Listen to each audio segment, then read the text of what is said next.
ये गोप ग्वालवाल निर्धन होते थे, इनका अपना घर द्वार कुछ नहीं था, तो ये आपका भ्रम होगा। सुखदेव जी महाराज तो कह रहे हैं कि जैसा अद्भुत श्रृंगार गोप करके आए हैं, गोपियां करके आई हैं, वैसा श्रृंगार तो देवताओं को भी दुर्लभ है। कोई भी गोप आया है तो समाययु राजन नानो पायन पाणयः, विभिन्न विभिन्न प्रकार के उपहार लेकर के आए, और एक भी गोप ऐसा नहीं है जो श्रृंगार करके नहीं आया हो। महार वस्त्राभरण कंचुको नीस भूषिता, बड़े बड़े महंगे महंगे अलंकार, बड़े बड़े महंगे महंगे दिव्य दिव्य रेशमी वस्त्र पहन करके आए गोप। वैसे ये कहें कि ब्रजवासी को मतलब ही यही है, थापक हुआ माथे पे चंदन हो, मोड़े में हो पान, और बढ़िया सी चमकती हो बगलबंदी, और गले में मोटी सी हो। अब गए जमाने की अकेली तुलसी माला पहनी जाएगी। कहने को तुलसी होगी, पर जितना वजन तुलसी का उससे ज्यादा वजन आजकल सोने का हो गया।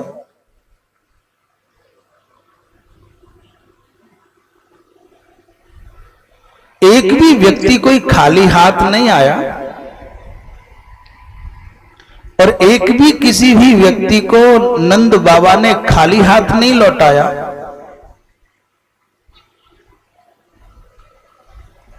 एक भी भवन ऐसा नहीं है जिसकी छत पर चित्र ध्वज पताका स्रक चैल पल्लव तोर नहीं है। एक भी नंद बाबा के उस नंद गांव का घर ऐसा नहीं जो सजाया नहीं गया हो।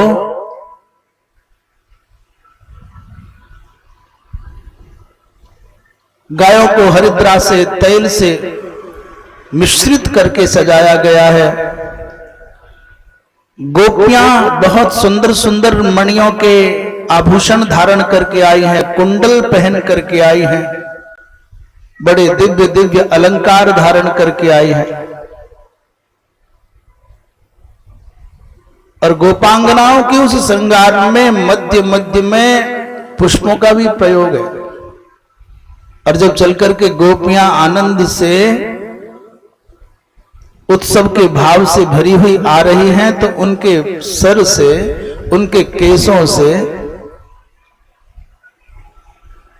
जो पुष्पों के हार बंधे हुए थे धीरे धीरे झड़झड़ करके नीचे भूमि पर गिर रहे हैं, मानो भूमि का श्रृंगार कर रहे हैं। अरे धरे तू धन्य है।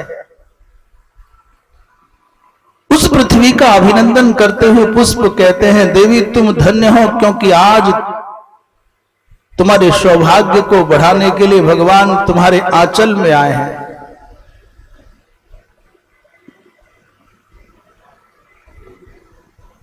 नंद बाबा को सहसा स्मरण आया कि मैंने वार्षिक कर जमा नहीं किया है, इसलिए विश्वसनीय गोपों को घर द्वार की रक्षा में नियुक्त करके स्वयं वार्षिक कर जमा करने के लिए मथुरा गए। कर जमा हो गया, श्री वसुदेव जी महाराज से मिलन हो गया। दोनों मित्र बड़े प्रसन्नता से मिले, एक दूसरे के सुख दुख की चर्चा की। और सहसा वसुदेव जी महाराज बोले, रे भैया नंद, बहुत समय तक यहां रुकने की आवश्यकता नहीं है। तुमने वार्षिक कर जमा कर दिया, हम दोनों आपस में मिल भी लिए, तो नेहस्थेयम बहुतिथम संत्युत्पाताश्च गोकुले। वसुदेव जी महाराज बोले, भैया सब काम है गो, तुमने कर जमा कर दिया, और हम दोनों मित्र मिल भी लिए, कुशलक्षेम हो गया। बहुत समय तक यहां मत रहो, क्योंकि गोकुल में बड़े बड़े भारी भारी उत्पात होने जा रहे हैं।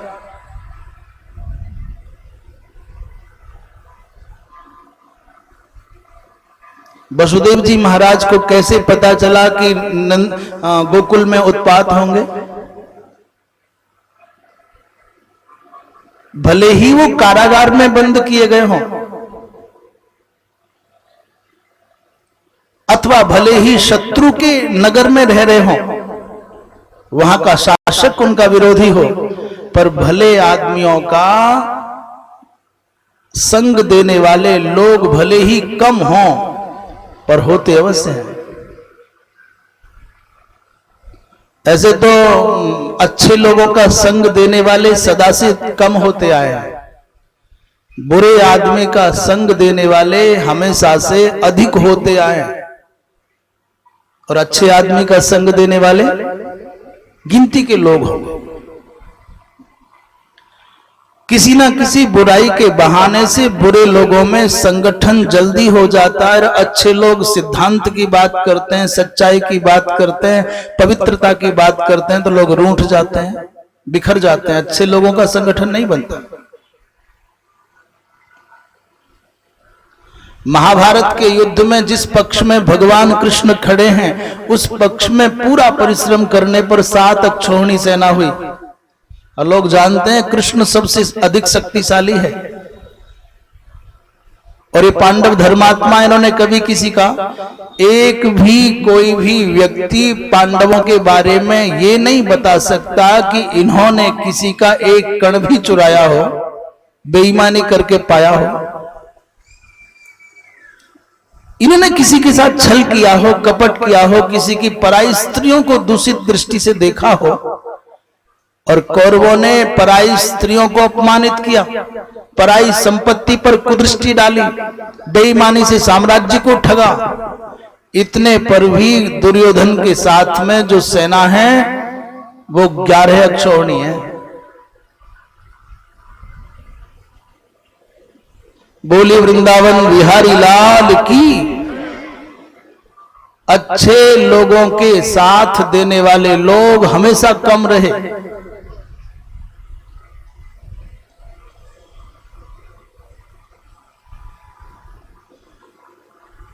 लंकापुरी में विभीषण जी महाराज हैं, मैया सीता है, और वहां सीता का कोई भी जानने वाला नहीं, मानने वाला नहीं, फिर भी सीता जी के प्रति सहानुभूति रखने वाले विभीषण और विभीषण की श्रीमती धर्मपत्नी, और ले दे करके देर सवेर सही त्रिजटा आ गई। रामचरित मानसकार मां त्रिजटा के बारे में क्या कह रहे हैं? त्रिजटा नाम राक्षसी एका। यहां तक तो सामान्य परिचय दिया, त्रिजटा नाम की एक राक्षसी है, पर अगली अर्धाली में क्या बता रहे हैं? बाहर का सामान्य परिचय देकर के तुलसी बाबा कह रहे हैं रामचरण रति निपुण विवेका।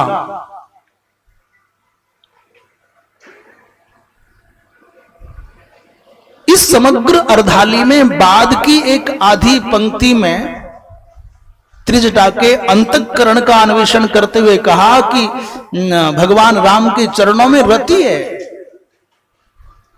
और बड़ी निपुण है, बड़ी विवेकशीला है, और समय की गति को पहचानने वाली है। इसलिए जब राक्षसियां भगवती जनकनंदिनी जानकी माता सीता को सताने चली, पीड़ित करने चली, तो त्रिजटा ने अपना स्वप्न सुना दिया। सपने बानर लंका जारी, जात उधान सेना सब मारी,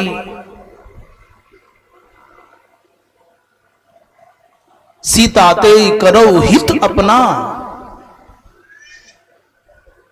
सबकी सब राक्षसियां त्रिजटा को बड़ा आदर देती थी। कोई व्यक्ति किसी भी जाति में हो और किसी भी कुल में हो और कैसी भी परिस्थिति में हो, यदि वो सदाचार का पालन करता है, वो सत्य निष्ठा के साथ जीता है, तो समाज उसका सम्मान करता है और करता है।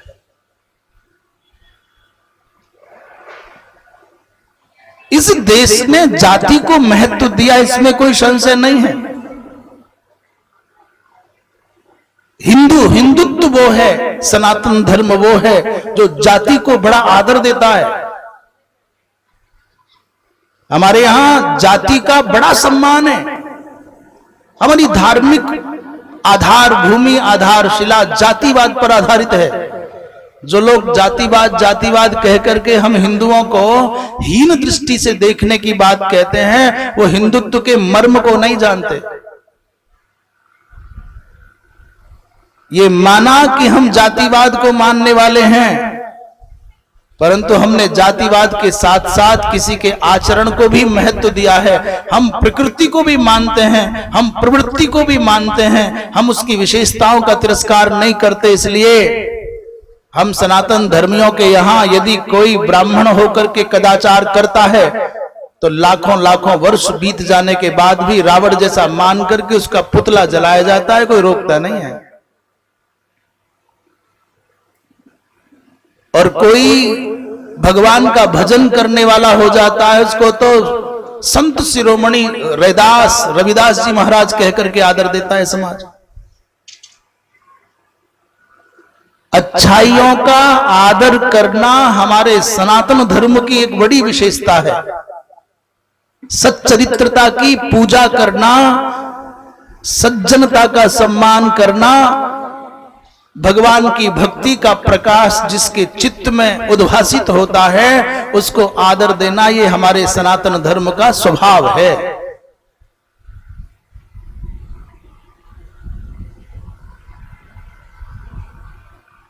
वो चाहे कबीर हो और चाहे रैदास हो, चाहे मीरा हो, चाहे धन्ना जाट हो, चाहे चेता चम्हार हो और चाहे कर्माबाई हो। हमने जाति को आदर देने पर भी प्रवृत्ति को अर्थात भगवान की भक्ति को, किसी के सदाचार को, सच्चरित्रता को, किसी के सद्विवेक को कभी उपेक्षित नहीं किया, उसका सम्मान किया है। ये बात इसलिए कह रहे थे कि त्रिजटा भले ही राक्षसी हो, परंतु उस राक्षस कुल में होने पर भी त्रिजटा के चित्त में भगवान के चरणों के प्रति रति है, उसको विवेक की प्राप्ति है, इसलिए त्रिजटा का आदर होता है।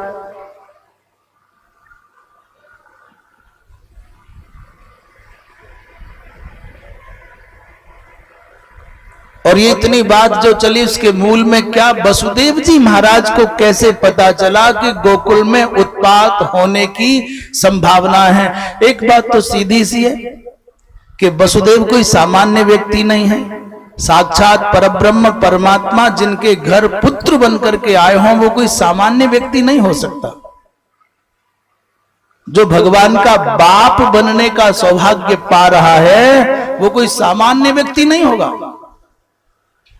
इसलिए भगवान के पिता होने का सौभाग्य तो माने लोकोत्तर ज्ञान है, त्रैकालिक ज्ञान है माना, पर उससे भी बढ़कर के एक विशेष बात है कि चाहे कुछ होता हो, वसुदेव जी महाराज से प्रेम करने वाले लोग सब जगह थे, वो आके बताते आज तो भैया कंस के यहां ये योजना बन रही है, आज तो कंस ने सब दुष्टों की दैत्यों की मीटिंग बुलाई और उस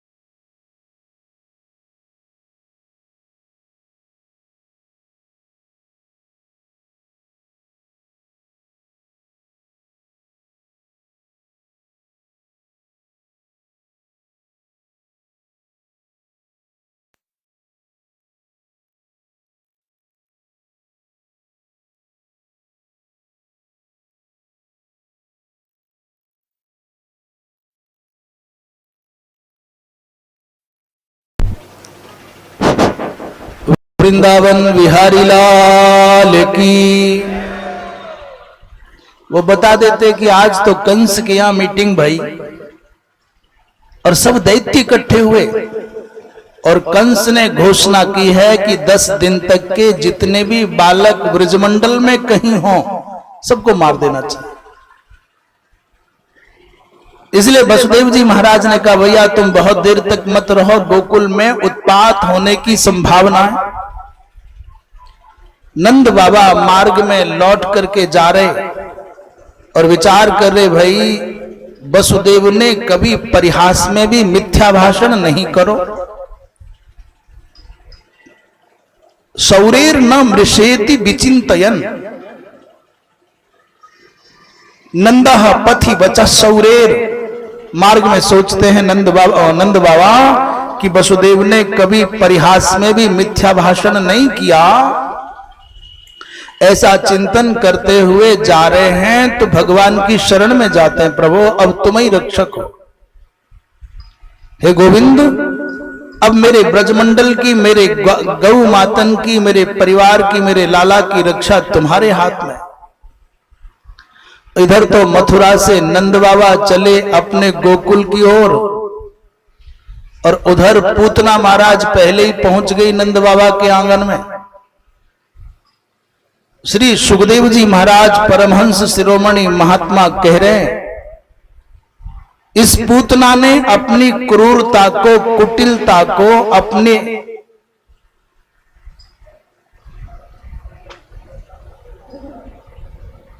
इसकी जो राक्षसी वृत्ति है उसको अच्छे श्रृंगार के द्वारा ढका है। और जब व्यक्ति को अपने आप को अच्छा दिखने के लिए बाहर के साधनों की आवश्यकता पड़ जाए तो समझ लेना कुछ अंदर खोट है। तुम जैसे हो वैसे उठ करके खड़े हो गए।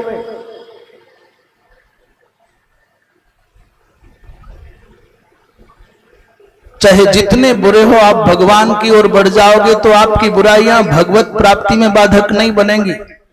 पर आप अच्छे हो नहीं, अच्छा दिखने का नाटक करते हो तो फिर ये घातक है। आज समाज में अच्छा दिखने की ललक देखने में अधिक आ रही है। अच्छा होने का कोई प्रयास नहीं, अच्छा दिखने के प्रयास हैं, हम अच्छे दिखें। हमको देख करके लोगों को अच्छा लगे, हम अच्छे हों या ना हो। अच्छा दिखने की अपेक्षा अच्छा होने की ओर प्रयास किया जाए तो इसमें दोनों लोगों का हित, अपना भी हित और समाज का भी हित, इस जन्म में भी आनंद और परलोक में भी आनंद। इस पूतना ने अपने राक्षसी भाव को छिपाने के लिए लक्ष्मी मैया के जैसा अप्रतिम श्रृंगार किया है। और बेचारी गांव की गोपी बढ़िया सजी धजी या पूतनाएं देख के समझ रही हैं कि कहूं ऐसा तो नहीं कि हमारे लाला के मुख को दर्शन करवे के लाने लक्ष्मी आई हो। सुखदेव जी महाराज तो यही कह रहे हैं कि गोपियों ने इस पूतना को देख करके सोचा, गोप्यः श्रियम द्रष्टुमिवा गताम पतिम। और किसी किसी गोपी ने तो घोषणा कर दी, जब ते लाला आयो है ब्रजमंडल में, कोई ना कोई देवता, कोई ना कोई देवी या रोज कोई महात्मा दर्शन करवे आवे। आज तो हमें लग रही है कि वैकुंठ की अधिष्ठात्री महारानी लक्ष्मी अपने पतिदेव श्री कृष्ण के दर्शन करवे आई।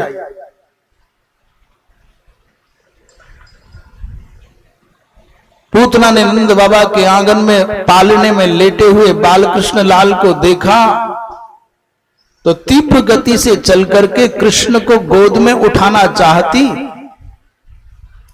तब तक भगवान कृष्ण की आंखों से आंखें मिल गई पूतना की, और पूतना की आंखों से मिलते ही भगवान कृष्ण ने अपनी आंखों को बंद कर लिया। श्री सुखदेव जी महाराज कहते हैं कि विबुध्यताम बालक मारिका ग्रहम और चराचरात्मा स निमीलिते क्षणः। चराचरात्मा भगवान कृष्ण ने अपने नेत्र बंद कर लिए। क्यों नेत्र बंद किए? उत्तर दे रहे हैं, विबुद्ध माने जान गए। क्या जाने? बोले बालक मारिका ग्रहम, ये बालकों को मारने वाली है। ये निरपराध छोटे छोटे बच्चों के मारने के दुर्भाव से भरे हुए हृदय वाली है। इसलिए ऐसे दुरात्मा को, दुष्ट को, पाखंडी को नहीं देखना। इस पूतना के हृदय में है हिंसा और चेहरे का श्रृंगार बना करके ऐसे आई है जैसे मां बन के आई हो। ये है तो मृत्यु पर मां बन करके आई है।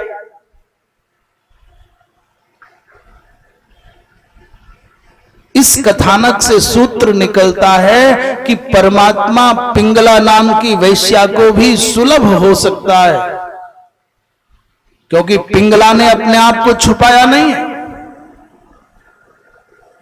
अधम से अधम प्राणी को परमात्मा प्राप्त हो सकते हैं। इस संसार का कोई भी जीव ऐसा नहीं जिसको भगवत प्राप्ति की योग्यता ना हो और भगवत प्राप्ति का अधिकार ना हो। और सुनो, एक भी ऐसा जीव नहीं, प्राणी नहीं जिसको भगवान प्राप्त ना हो।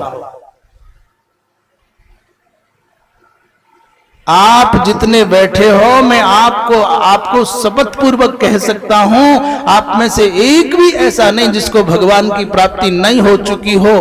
परंतु करें क्या, भगवान का प्राप्त होना भिन्न है, पर भगवान को पहचान पाना भिन्न है। इस संसार में कोई ऐसा नहीं जिसको भगवत प्राप्ति नहीं है। क्यों हम इतनी बड़ी बात कैसे कह रहे हैं? बोले भगवान कृष्ण ने कहा है कि ईश्वरः सर्व भूतानाम हृदयसेर्जुन तिष्ठति। भगवान कृष्ण कह रहे हैं अर्जुन, प्राणी मात्र के हृदय में परमात्मा रहता है। भगवान की प्राप्ति की जो चर्चा है वो तो ऐसे ही है जैसे किसी के गले में माला पड़ी हो और वो भूल करके ये मान बैठा हो कि मेरी माला खो गई है, मुझे मेरी माला मिल जाए, माला को खोजता घूमता हो। गले में माला है और भ्रमवश भूलवश संसार में माला को खोज रहा है। कोई समझदार व्यक्ति कहे कि तेरे गले में जो माला है उसके अलावा कोई माला की नहीं, एक ही है। तो जैसे गले में पड़ी हुई माला को भ्रम के कारण खोई हुई मान करके व्यक्ति खोज रहा हो, ठीक वैसे ही हृदयगत परमात्मा को होने पर भी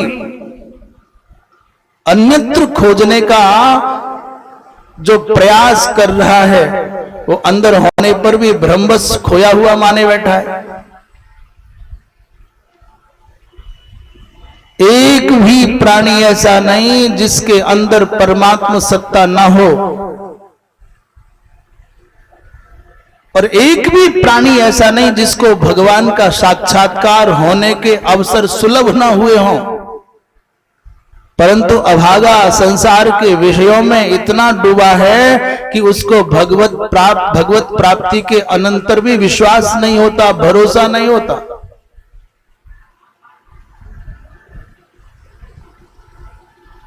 एक राजा थे,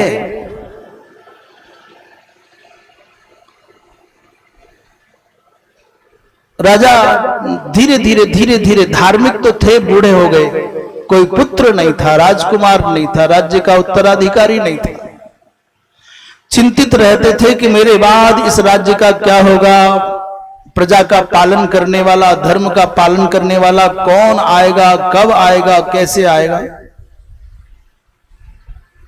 इसी चिंता में डूबे हुए एक दिन राजा ने घोषणा कराई कि आने वाले कल में, अर्थात कल को पूरे दिन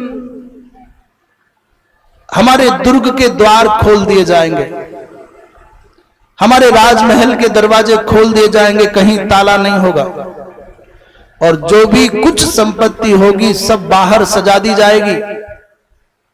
पूरी प्रजा को छुट्टी है, वो प्रजा के जो लोग जो भी वस्तु चाहें उसे छुएं, उठाएं, ले जाएं, कोई रोक टोक नहीं होगी। ना कोई सैनिक होगा, ना कोई पुलिस होगी, ना कोई द्वारपाल होगा, ना कोई प्रतिबंध होगा, जिसे जो पसंद है ले जाएं। ये बात पूरे के पूरे नगर में फैल गई तो महाराज लोग रात को भोजन किए बिना अपनी निद्रा को छोड़ करके राजमहल के दरवाजे माने दुर्ग के द्वार पर खड़े हो गए। सवेरे दरवाजा खुलेगा, हम घुस जाएंगे, सबसे अच्छी वस्तु लूट लाएंगे।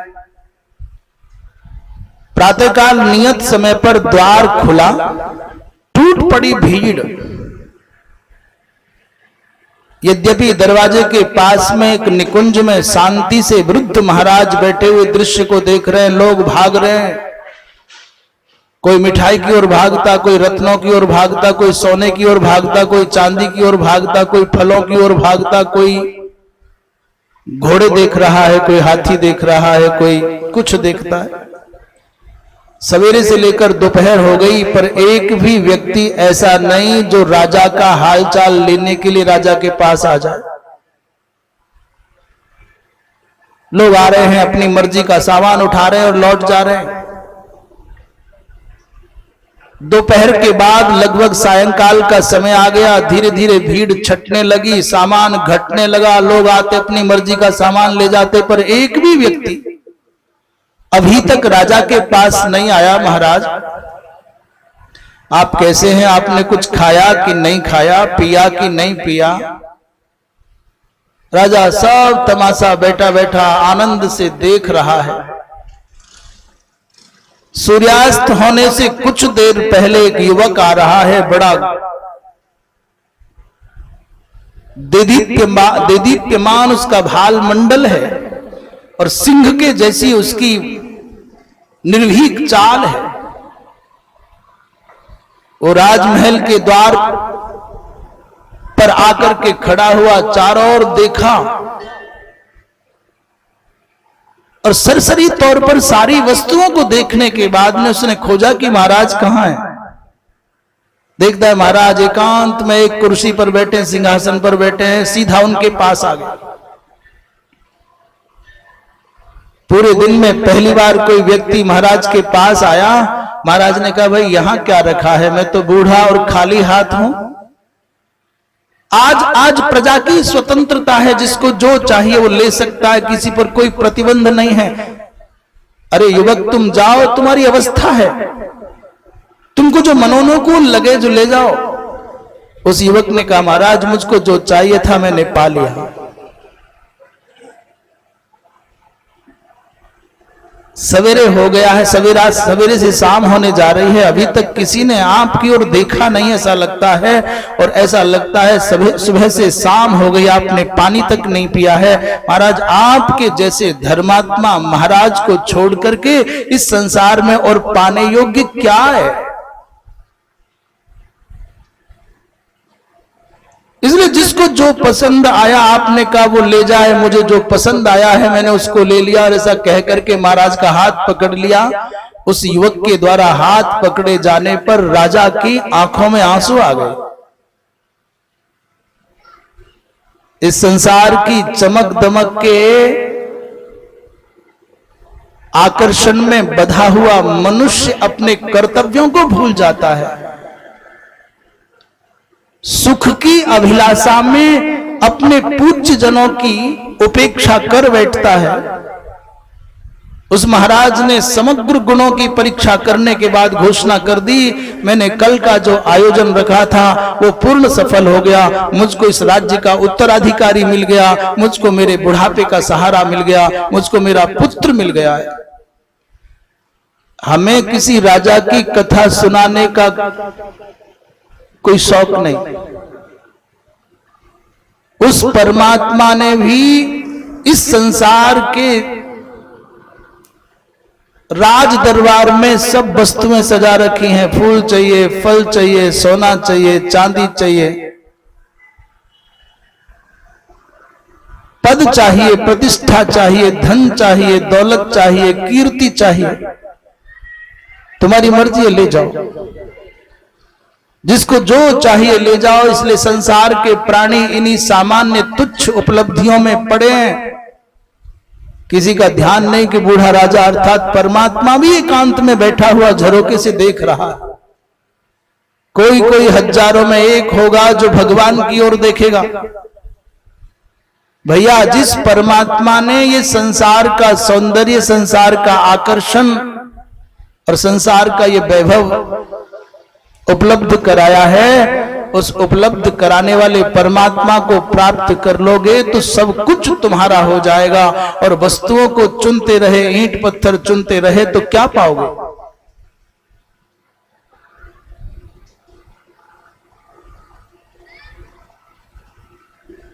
जो व्यक्ति दंभ करता है, जो व्यक्ति पाखंड करता है, वो चाहे समाज में कितना भी श्रेष्ठ हो, परमात्मा के यहाँ उसका कोई मूल्य नहीं है। इसलिए भगवान ने चराचरात्मा सन्निमीलिते क्षणः, अपनी आंखें बंद कर ली। इसके पीछे बड़े बड़े दिव्य भाव महात्माओं ने दिए। क्यों बंद की, क्यों बंद की?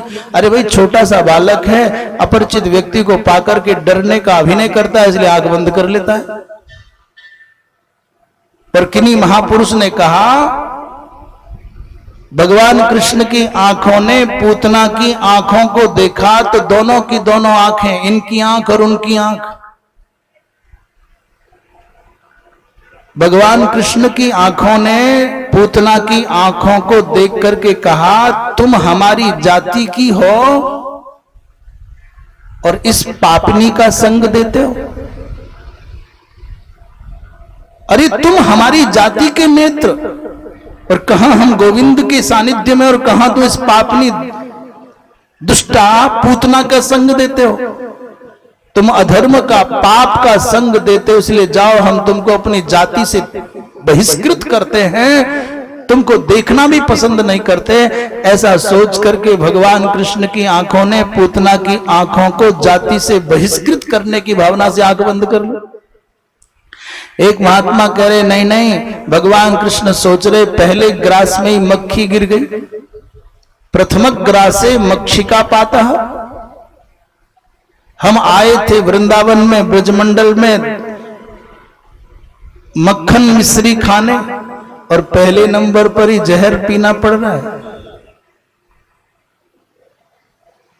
भाई, हमको तो विष पीने का कोई अभ्यास नहीं है, इसलिए भगवान शंकर को नेत्र बंद करके भगवान कृष्ण पुकार रहे हैं, भोले बाबा आपको तो कालकूट विष बचाने का बड़ा अभ्यास है, इसलिए आप आओ जल्दी जल्दी, और पूतना के स्तनों के ऊपरी भाग पर लगे हुए विष को तुम पीना और दूध हम पिएंगे।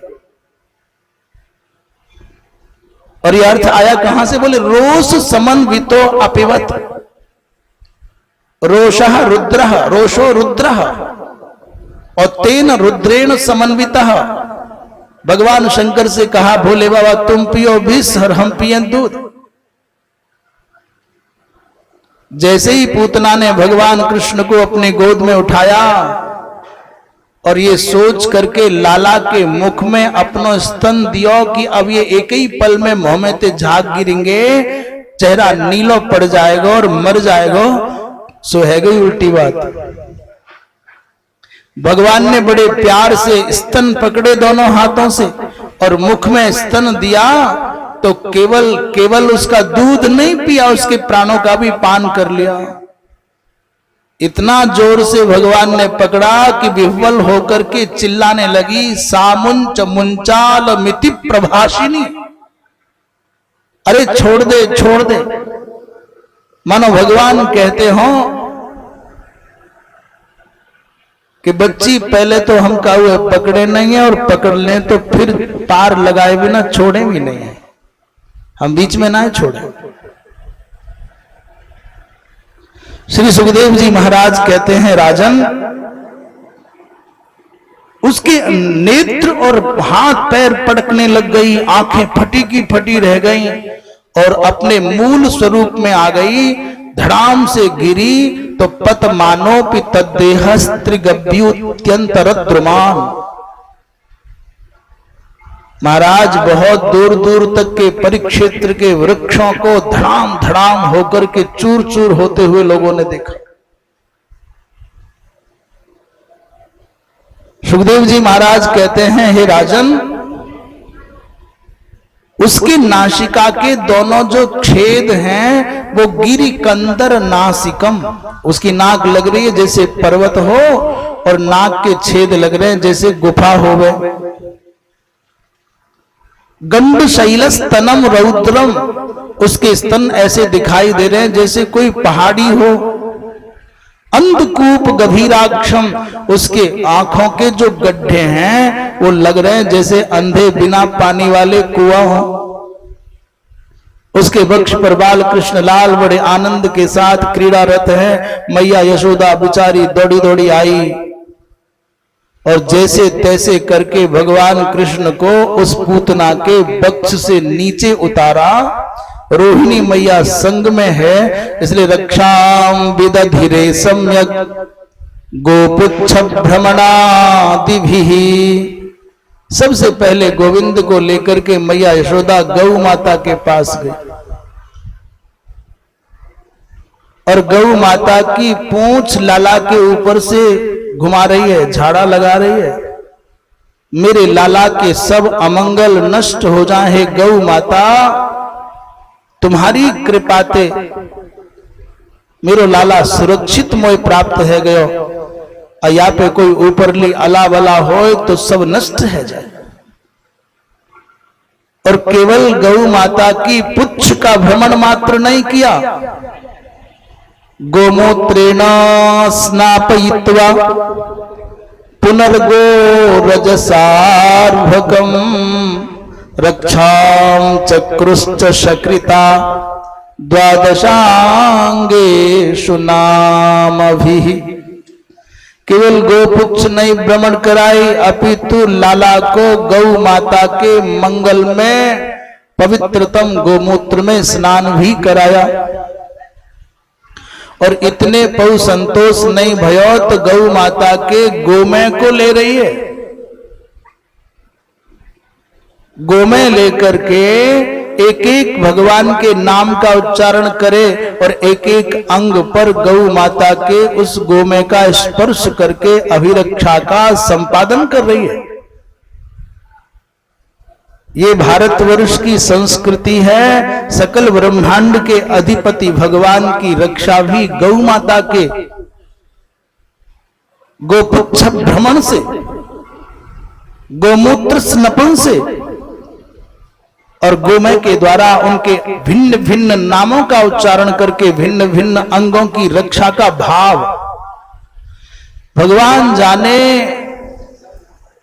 आज की शिक्षा से शिक्षित ये न्यायाधीश और शासक प्रशासक पता नहीं कब समझेंगे इस बात को। सनातन धर्म के सिद्धांतों का प्रतिपादन करने वाले एक भी ग्रंथ में एक भी अध्याय ऐसा नहीं जहां गौ माता की महिमा का वर्णन ना हो। वेद हो, पुराण हो, उपनिषद हो, धर्मशास्त्र हो, महाभारत हो, रामायण हो, सर्वत्र गौ माता की इतनी महिमा, इतनी महिमा, इतनी महिमा।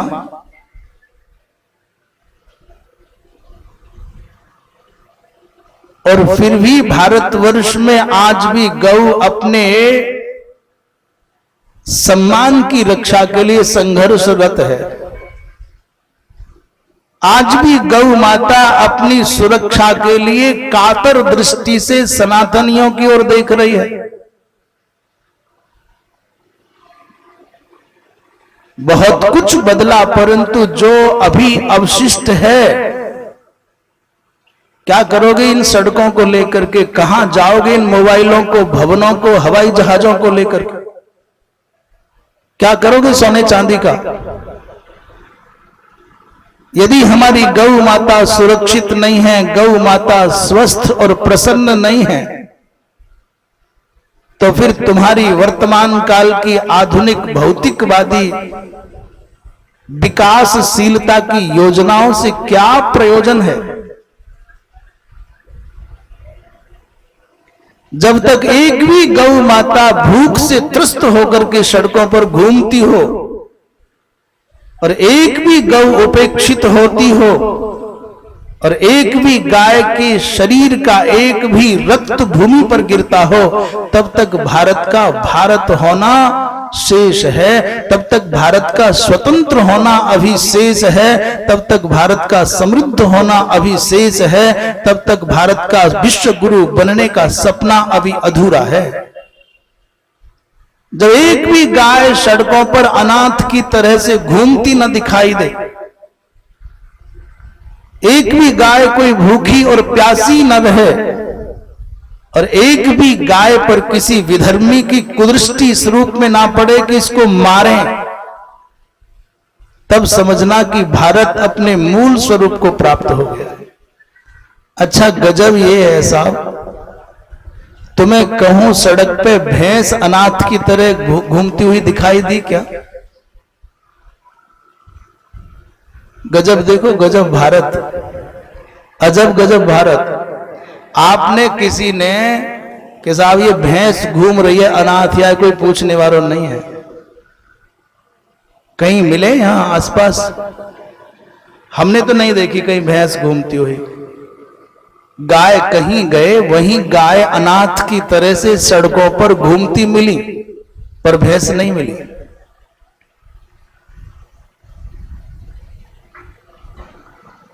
हमारी गौ माता इन भैंसन तेरी गई बीती है का? नहीं नहीं, ऐसी बात नहीं है। लोगों को पता नहीं गाय क्या है, भैंस क्या है। गाय का दूध, शुद्ध दूध मिलना दुर्लभ है, पर आपको भारतवर्ष की तो क्या कहें, जहां भी जाते हैं वहां शराब के ठेके जरूर मिल जाते हैं। आपको शुद्ध घी मिलना दुर्लभ है, शुद्ध दूध मिलना दुर्लभ है, पर शराब के ठेके शराब मिलना आसान है। कहूं चले जाओ, वहीं बरसात हो गया आसमान पे, जाए चाहिए वह मिल जाए।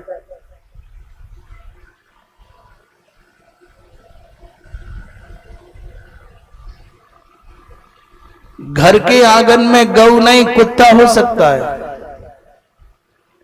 तो जो मनुष्यता के वर्तमान प्रतिनिधि कुत्ता के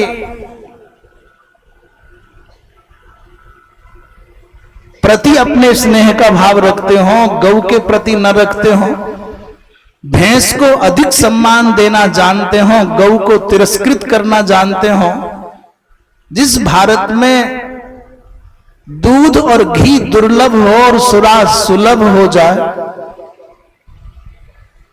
उस देश की चिंतन दशा निश्चित रूप से चिंताजनक है। उनको पता ही नहीं है कि सही क्या है और गलत क्या है। एक और बात बताएं, हमारी शिक्षा, हमारे संस्कार, हमारे चिंतन की दिशा कैसी विकृत हुई है। अभी कोई नाचने गाने वाला बुला दो, बाला माने बाली बुला दो, कोई हीरोइन आ जाए, हीरोइन में हेरोइन में ज्यादा अंतर नहीं हो, दो नशा है और दो मारक ब्रह्मास्त्र हैं। आपको न प्रचार करने की आवश्यकता पड़ेगी, न बैठने को ठीक जगह देने की आवश्यकता पड़ेगी, और महाराज टूट करके पड़ेंगे, न दिन देखेंगे रात, न गर्मी देखेंगे न सर्दी। लोग रोकने पड़ेंगे, मुश्किल से रुकेंगे नहीं।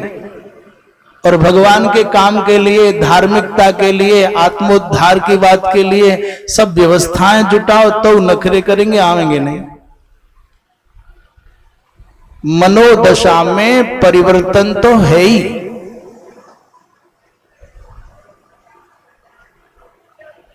और ये विकार भगवान जाने कहां से आए हैं और क्यों आए। क्यों हम अपने विवेक की तुला पर गऊ को और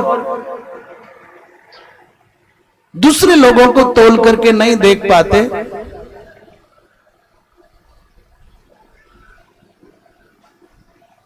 बोलिए वृंदावन बिहारी लाल की।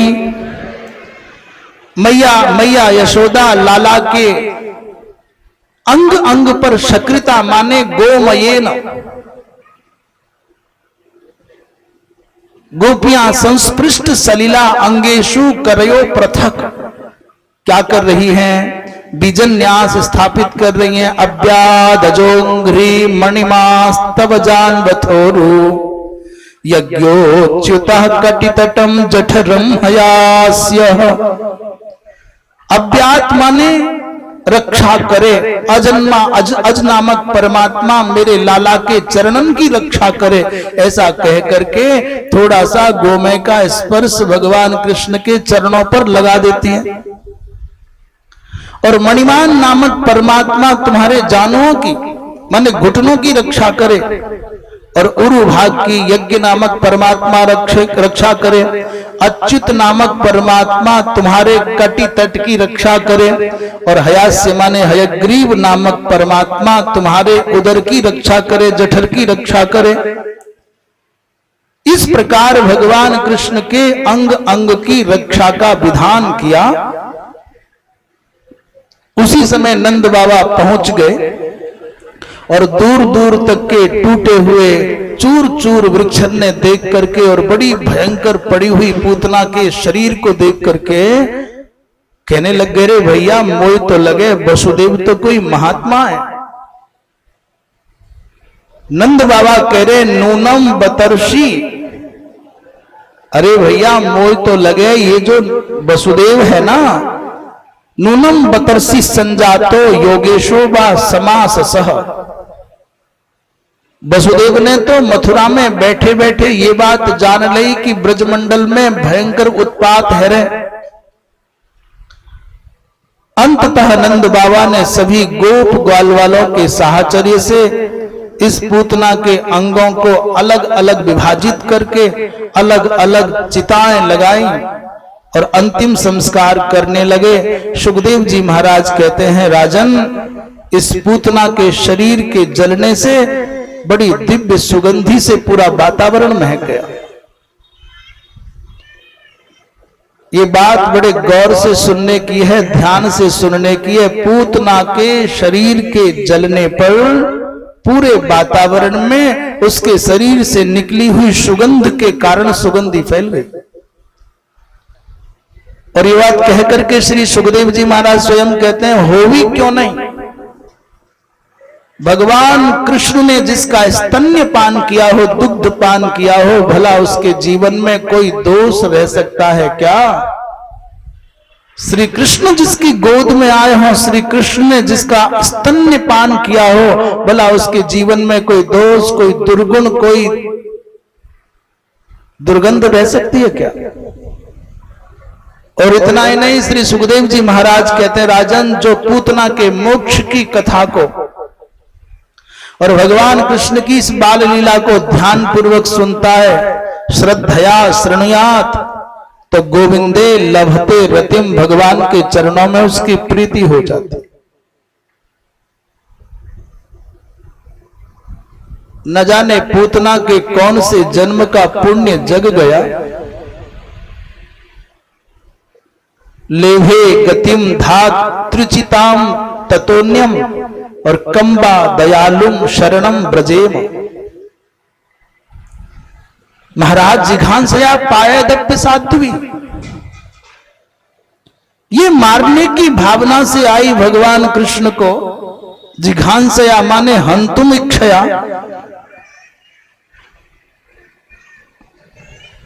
और उस पूतना को प्रभु आपने धात्रिचित माने माता के समान जो गति माता यशोदा को मिलनी चाहिए, जो गति मैया देवकी को मिलनी चाहिए, वही गति आपने इनको दे दी।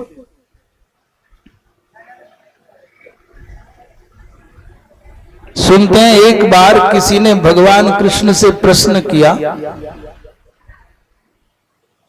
गोविंद आपके यहाँ कोई न्याय नहीं है, कोई व्यवस्था नहीं है, यहाँ तो टकासेर भाजी, अंधेर नगरी चौपट राजा, और टकासेर भाजी टकासेर खा जाए। भगवान बोले वो कैसे? बोले कोई नियम ही नहीं है, कोई व्यवस्था ही नहीं है। अच्छा ये बताओ प्रभु, आपने पूतना को कहां भेजा? भगवान बोले वैकुंठ। बोली फिर यशोदा कहां जाएगी? भगवान बोले वैकुंठ। महाराज ये गोप गोपी बेचारे रात दिन तुम्हारे लिए मरते रहते हैं, कहां जाएंगे? बोले वैकुंठ। बोले बड़े बड़े अमलात्मा विमलात्मा महात्मा कहां जाएंगे? बोले वैकुंठ। भजन करने वाले महात्मा भी वैकुंठ, रात दिन तुम्हारे प्रेम में जलने गलने वाले भक्त भी वैकुंठ, और तुमको कोई मारने आया उस पूतना को भी वैकुंठ? भगवान बोले हाँ।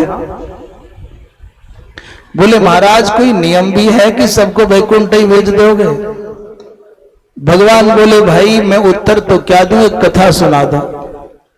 बोले वृंदावन विहारी लाल की। भगवान ने एक कथा सुनाई। भगवान ने कहा भाई एक व्यक्ति ने नई गाड़ी खरीदी, एकदम नई, और अकेला ही गाड़ी में बैठ करके जा रहा था। तब तक एक अपरिचित व्यक्ति मार्ग में खड़ा हुआ। मार्ग में खड़े होकर के लिफ्ट मांगते हैं तो क्या करना पड़ता है? ये उसने हाथ जोड़ करके कहा होगा, इशारा किया मुझे जाना है भाई, गाड़ी रोक ले, बिठा के ले जा। गाड़ी चलाने वाला सज्जन था, दयालु था। बीच में सोचा कि गाड़ी रोको कि नहीं रोको, और कहीं भैया इन बीहड़न को मामलो हो ना तो आदमी 100 बार सोचे कि रोको कि नहीं रोको, और रात और हो तो जयराम जी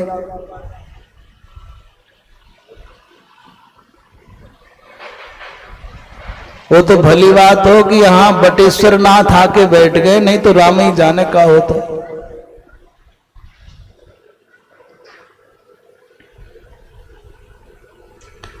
आज हमारे ब्रह्मचारी जी कह रहे महाराज जे बटेश्वर कछु नहीं है जो देखो आपने, कब वो 2-4 दिन लेके आओ, हम बतावेंगे बटेश्वर का। यहाँ 10,000 गुफाएं हैं बटेश्वर के परिक्षेत्र में।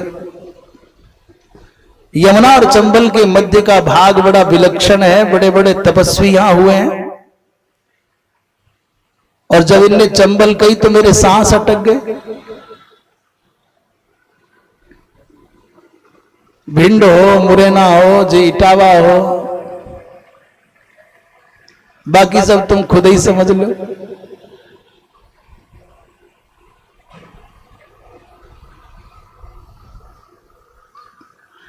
उस अनजाने व्यक्ति ने लिफ्ट मांगी, याचना की कि गाड़ी, तो इस व्यक्ति ने गाड़ी रोकते रोकते भी रोकूं कि ना रोकूं, 10-20 कदम जाके आगे रोक दी गाड़ी, और दया करके कहा भाई बैठ जा पीछे वाली सीट पर। बिठा लिया उसी गाड़ी में। आगे चले तो कोई महात्मा संत जी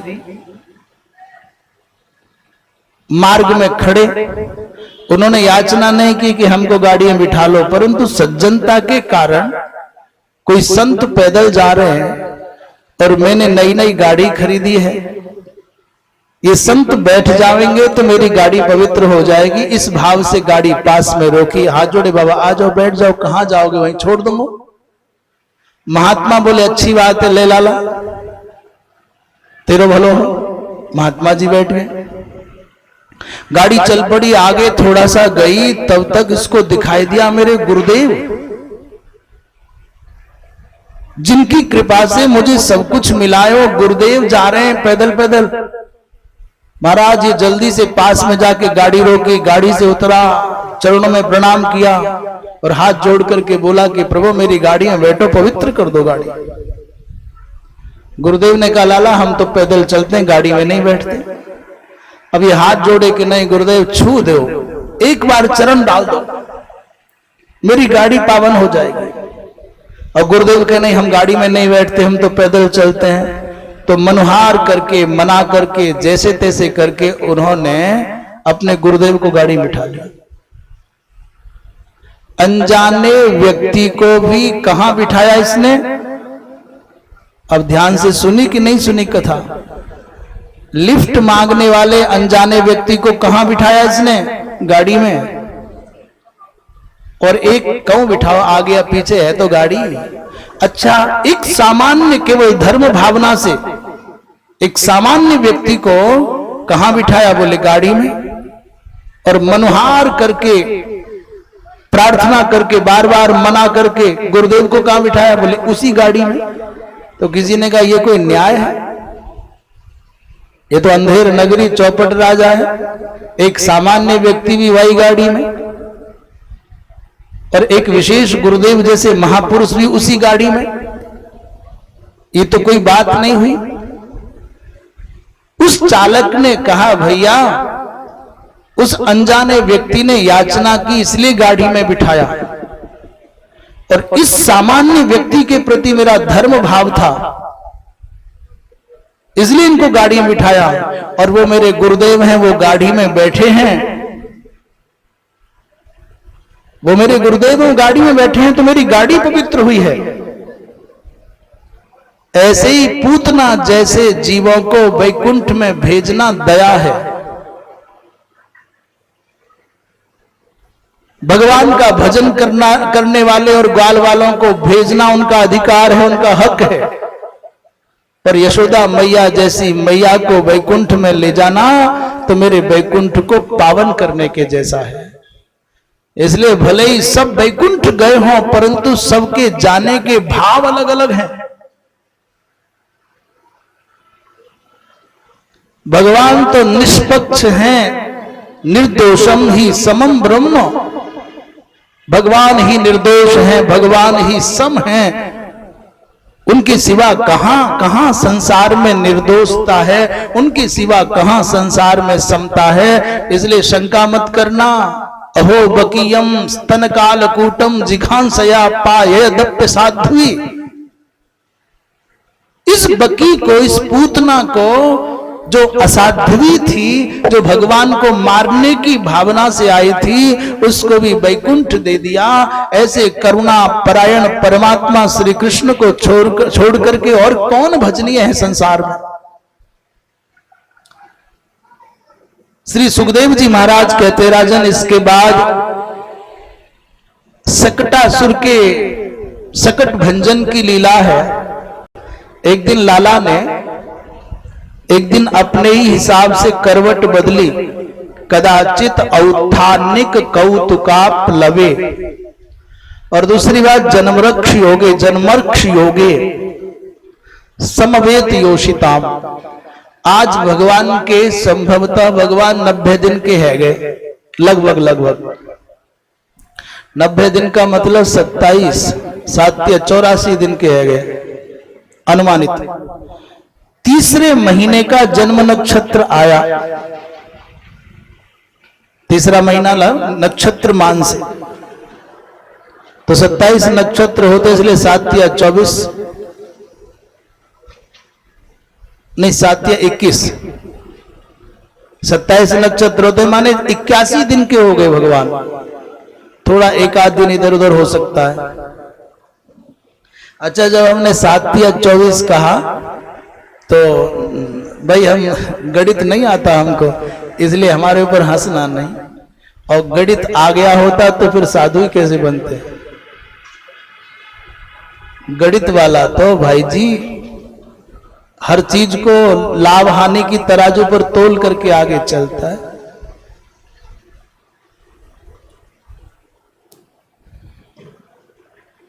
लगभग भगवान 81 दिन के हो गए और आज पहली बार भगवान ने अपनी मर्जी से करवट बदली, इसलिए उत्सव मना रही हैं माताएं। जब अच्छा, माताओं के उत्सव मनाने के लिए कछु नहीं चाहिए, टूटी फूटी सी ढीली ढाली ढोलक चाहिए और एक चम्मच दे दे। और यदि ना हो तो थाली पे ही थाप मार लें। सबसे अधिक आनंद और सबसे कम साधन उत्सव मनाने के लिए माताओं को चाहिए।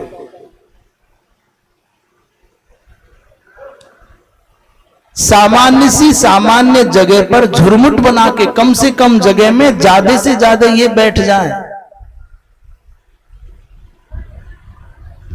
कम जगह में ज्यादा बैठ जाए, कम साधन में ज्यादा आनंद।